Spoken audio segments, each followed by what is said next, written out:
Ya, pemirsa, beragam cara dilakukan Pemprov DKI Jakarta untuk mengantisipasi banjir yang selalu menghantui setiap musim hujan.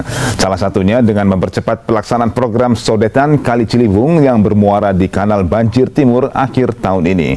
Dengan pipa berdiameter 250 cm, sodetan kali diprediksi mampu membagi debit air yang berasal dari pintu air Manggarai menuju KBT 60 meter kubik per detik.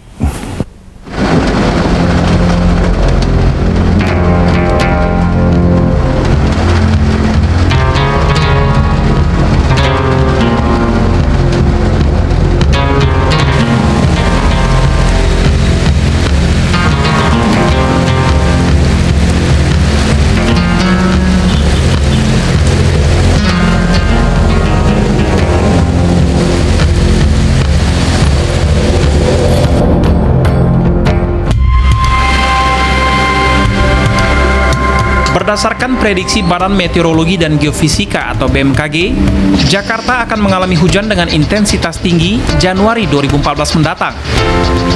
Dengan kondisi sistem drainase Jakarta saat ini dan struktur geografis daratan kota Jakarta yang lebih rendah dari ketinggian air laut, dapat dipastikan Jakarta rawan banjir. Guna mengantisipasi terjadinya bencana banjir, Pemprov DKI membuat sejumlah kebijakan seperti pengerukan sampah dan lumpur kali, serta mempercepat pengerjaan proyek sodetan Kali Ciliwung yang akan bermuara ke Kanal Banjir Timur. Dengan sodetan Kali Ciliwung, Kementerian Pekerjaan Umum akan membelokkan debit air dari arah Jalan Otista 2 hingga ke kawasan Manggarai, Jakarta Timur. Sebelumnya, selama ini hanya Kanal Banjir Barat yang menampung beban kapasitas debit air banjir yang menggenangi kota Jakarta. Kanal Banjir Barat pun kelebihan kapasitas tampung. Pemprov DKI kemudian membuat Kanal Banjir Timur untuk mengatasi permasalahan banjir di kawasan timur Jakarta dengan ujung pembuangan ke Laut Marunda, Jakarta Utara. Namun setiap kali banjir, KBT tidak over kapasitas. Dengan sodetan kali sepanjang 1,59 km, puncak debit air yang mengakibatkan banjir di Jakarta secara otomatis akan dapat dipotong dari Ciliwung yang bermuara di Kanal Banjir Barat menuju Kali Cipinang yang bermuara di Kanal Banjir Timur. Kementerian PU memprediksi sedikitnya 60 meter kubik air per detik dapat disalurkan melalui sodetan Kali Ciliwung yang memiliki pipa berdiameter 250 cm. Selain menggunakan pipa, debit air juga akan disalurkan melalui sodetan terbuka. Untuk mendukung penyelesaian proyek sodetan Kali Ciliwung, pemerintah Provinsi DKI Jakarta menyediakan anggaran sebesar 654 miliar rupiah. Namun hingga saat ini, Pemprov DKI terkendala masalah pembebasan lahan warga. Seperti halnya kemacetan arus lalu lintas, bencana banjir di Jakarta kini sudah semestinya menjadi tanggung jawab bersama antara pemerintah pusat dengan pemerintah daerah. Benarkah banjir di Jakarta hanya merupakan tanggung jawab Pemprov DKI? Sebab jika salah urus, maka Istana Negara yang berada di Jalan Medan Merdeka, Jakarta Pusat dapat dipastikan terendam banjir. Presiden SBY hanya akan meminta Gubernur DKI Jakarta Joko Widodo yang bertanggung jawab atas permasalahan banjir di Jakarta. Ya, kami lanjutkan informasi berikutnya. Wakil Gubernur Basuki Cahayapurnama berencana akan mengadopsi sistem tanggul dari negara Norwegia untuk mengatasi permasalahan banjir di Jakarta. Sistem tanggul dianggap Ahok sangat diperlukan sebab banjir tahun 2012 lalu yang merendam wilayah Bundaran Hotel Indonesia disebabkan karena jebolnya tanggul Latu Harhari. Itu menarik, kalau sampai airnya meluap lebih dari tanggul kan bisa jebol. Dia langsung ada papan dipasang-pasangin itu buat tahan. Terus satu papan tuh bisa 15 jutaan tuh, satu kayak 2 meter gitu. Nah kita pikir tahun ini dia udah ada import, dan kita beli barang nggak di katalog mana bisa beli. Ya itu juga masa kita lagi minta mau nggak mereka join sama BUMD kita. Jadi daripada pakai karung pasir kan nggak gampang nutupin, nanti pakai blok seperti itu. Tadi dia presentasi, minimal Manggarai bersih ya. Ini yang paling utama kan Manggarai. Nah soal banjir Kanal Barat yang tidak bersih itu masih normalisasi tuh. Nanti ada berapa rumah, terus dari beberapa saluran-saluran yang masuk ke saluran utama juga dibikin kios-kios sama rumah. Nah, itu juga kita mau tidak mau mesti dorong, mesti bongkar. Peraturannya begini, jadi kalau mereka ngajukan minta sesuatu di lahannya hijau dikuasai, kalau kita lihat kita langsung tawarin tidak kasih izin ke si PPT-nya. Ya, pemirsa, meskipun musim penghujan belum sampai pada puncaknya, namun demikian beberapa titik di Jakarta sudah mulai dilanda banjir. Dan tentunya kita mengharapkan dengan adanya pemerintahan yang baru ini, Pemprov DKI Jakarta bisa sedikit demi sedikit mengatasi berbagai permasalahan yang menjadi penyebab banjir. Dan salah satunya adalah tadi disebutkan dalam paket kami sebelumnya adalah mengenai sodetan di Kali Ciliwung yang akan diarahkan ke banjir Kanal Timur. Kami akan berbincang mengenai hal ini dengan ahli tata kelola air perkotaan, Bapak Firdaus Ali dari Universitas Indonesia. Selamat malam Pak Firdaus, terima kasih bersama kami. Selamat malam. Dan silakan nanti jika Anda ingin berpartisipasi di nomor telepon kami di 02151555111. Baik Pak Firdaus, walaupun ini baru akan dikerjakan akhir tahun ini rencananya, namun demikian menurut dari secara teknisnya apakah ini memang mungkin dilakukan? Mungkin secara teknis mungkin dilakukan. Kenapa? Karena memang ide ini bukan ide yang baru.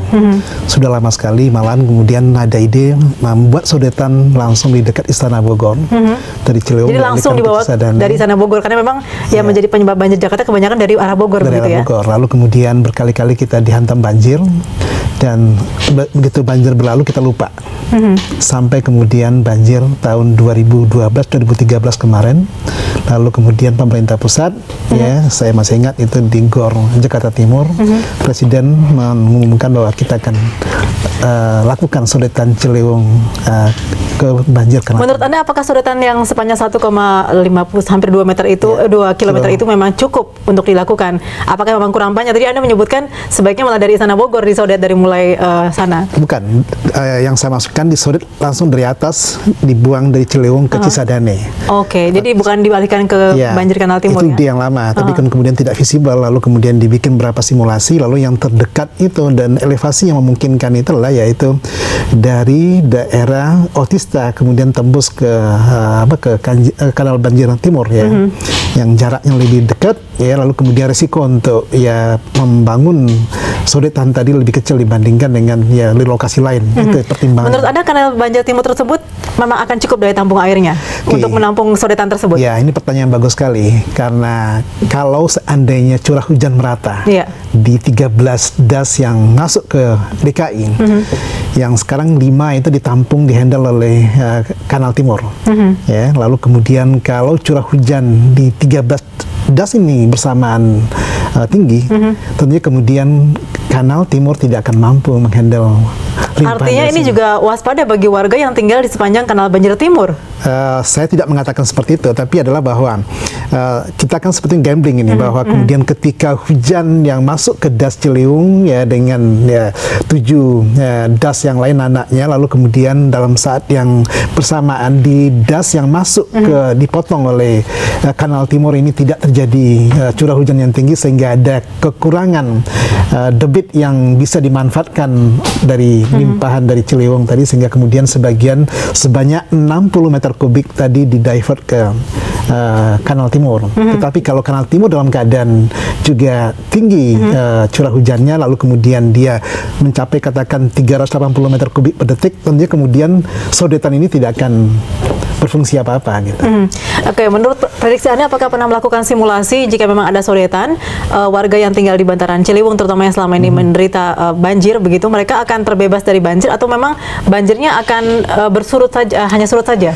Oke, simulasi memang sudah berkali dilakukan bahwa dengan 60 meter kubik ada seberapa kelurahan yang nanti akan terbebaskan. Tetapi kemudian jangan lupa, selama di hulu tidak ada pembenahan, tentunya kemudian dengan anomali iklim dan cuaca, tentunya kemudian intensitas hujan mengalami peningkatan, 60 meter kubik ini sepertinya juga tidak akan punya manfaat banyak. Ibaratnya baskomnya sudah disediakan berapapun tidak akan cukup untuk menampung jika memang tidak ada perbaikan di hulu sana, begitu ya? Iya. Oke, kemudian Pak, jadi artinya memang tadi kita lihat, mungkin kita bisa lihat di sini digambar bahwa Sodetan Ciliwung itu nanti panjangnya 2 km kurang lebih, lebarnya 4 meter, kemudian nanti langsung akan dibuang ke kanal Banjir Timur yang akan diarahkan ke laut, begitu. Nah, ini juga berarti harus dipastikan bahwa di kanal Banjir Timur tersebut tidak ada hambatan apapun untuk sampai mengalirkan air ke laut. Benar. Artinya begini, kanal Timur itu kan belum tuntas penuhnya, ada bagian yang masih menyempit yang belum bisa dibebaskan, sehingga begitu dia masuk ke laut masih ada penyempitan. Sehingga saya mengatakan tadi bahwa harus dipastikan kanal Timur ini dalam keadaan mampu menghandle limpahan debit yang dibuang tadi, tidak ada sampah, kemudian tidak ada hambatan lain, lalu kemudian dalam saat yang bersamaan pasang tidak naik. Kalau pasang naik, ya kita juga sama aja sebetulnya, nggak ada memindahkan dari kiri ke kanan, tapi kemudian dihadang juga di kanan gitu. Oke, tadi Pak Basuki Cahayapurnama sempat mengatakan bahwa akan mengadopsi sistem tata air dari Norwegia, begitu. Itu kira-kira seperti apa gambarannya, Pak? Sebetulnya begini, sejak kita mengalami banjir, berkali-kali banyak sekali dari pihak asing yang menawarkan bantuan, dalam tanda kutip ya, kesempatan dan peluang. Tentunya kemudian Pemprov DKI Jakarta, pemerintah pusat tentunya kemudian welcome sekali ide-ide tadi gitu ya. Baik. Tetapi tetap terpulang kembali ke masalah tadi, menyelesaikan masalah hanya di tanggul saja, tanpa menata di hulu dan tanpa merubah pola penanganan air dan tanpa pembenahan saluran mikro yang ada, tanpa merubah perilaku masyarakat membuang sampah ke kali. Ya, itu tidak akan bawa ahli dari manapun juga akan sia-sia ya? Ya akan sama. Baik, sebelum kita lanjutkan Pak Firdaus, perbincangan menarik ini kita lanjutkan nanti. Kita harus break dulu, jangan kemana-mana, kami akan kembali bersama Anda sesaat lagi.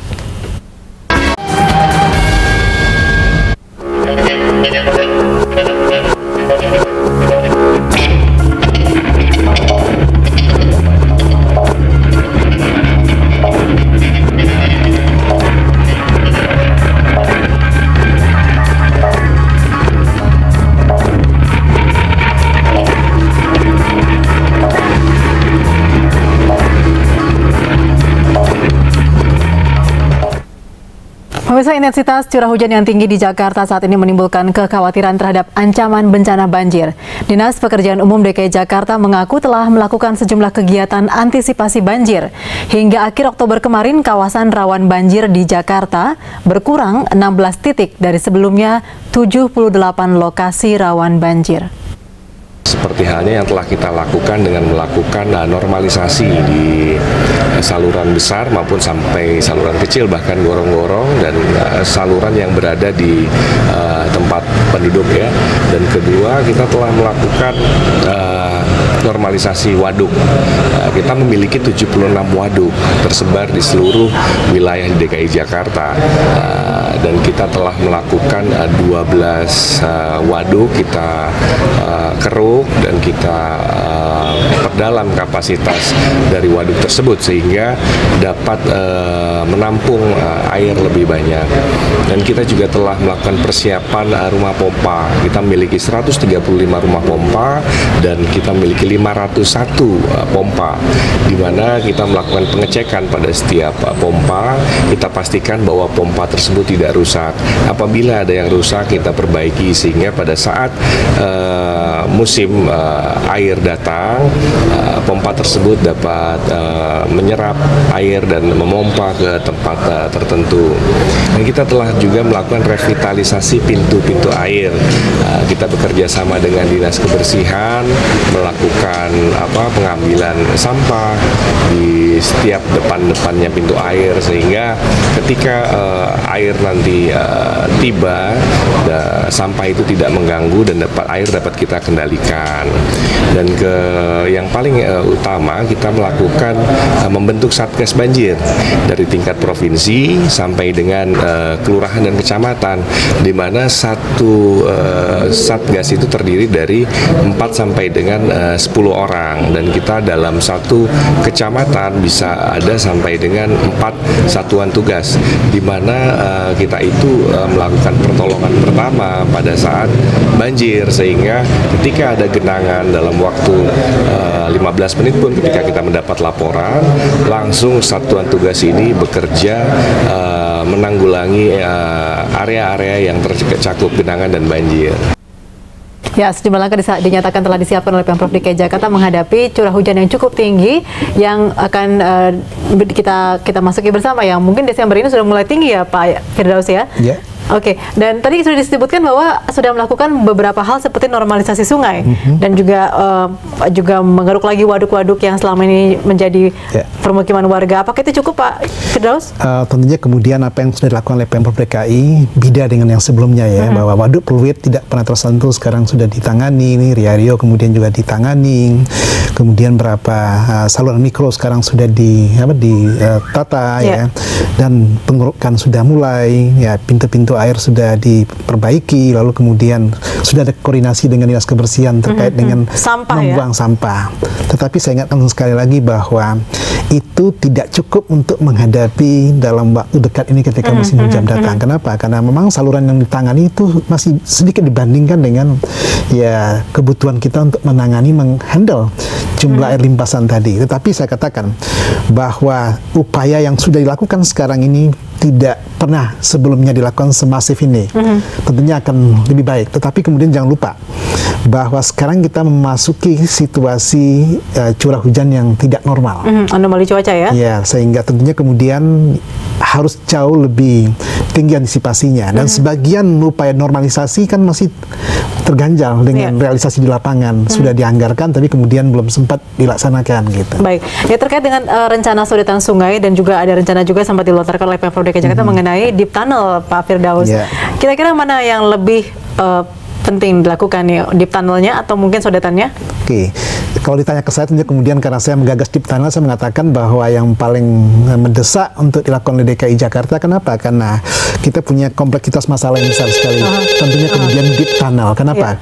Traffic, ya kemacetan, air baku, air limbah, kemudian banjir diatasi dalam satu infrastruktur dan mampu menghandle 250 meter kubik dibandingkan yang tadi 50-60 meter kubik. Oke, artinya itu yang sebenarnya harus lebih fokus ya Pemprov DKI Jakarta. Oke, kita akan coba jawab telepon dulu dari pemirsa. Selamat malam. Halo. Halo. Ya, silakan dengan Bapak siapa di mana, Pak? Pak Agil dari Jakarta Timur. Langsung saja, Pak. Halo. Ya, langsung saja Pak Agil. Halo, selamat malam, Mbak.